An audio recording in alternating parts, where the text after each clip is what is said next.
question comes from a dietitian who works with people who struggle with eating disorders or struggle with weight issues.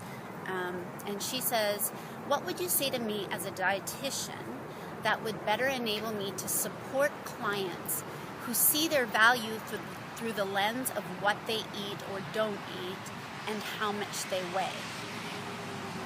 So I had a very serious eating disorder in my 20s. I've been very open and honest about my journey through that. Whether you're a dietitian or whether you're a family member who's helping somebody walk through an eating disorder, or whether you're worried about somebody and the way they're struggling, I would say the most important thing to remember is that the eating disorder or the binge eating or the restricting is a surface issue. That's not what the real problem is. The problem is underneath. And I think we all know that, but we tend to focus a lot on the exterior. And it's a slippery slope because people do want to be fit and they want to be healthy. But when it turns that corner and starts to, well, you start obsessing about it. It starts becoming the way that you measure your worth.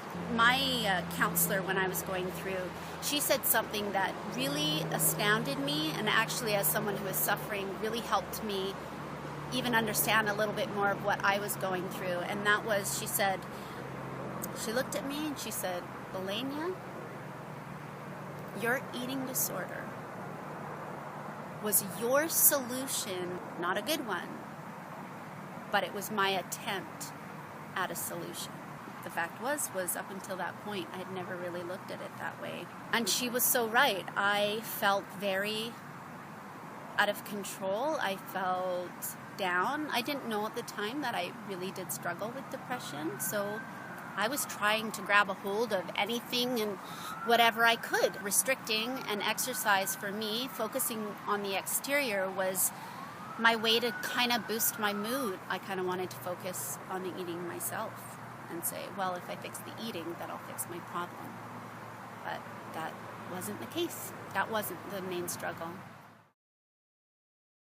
I would say just remind yourself that there's something deeper, and support them to get help, yes, with the food issues, but also with the underlying issues that are going on. And it's a long road, so patience, just be patient. But as I always want to make sure I'm clear about, I recovered. I fully recovered, and it's 100% possible, but it does take time. So I hope that helps.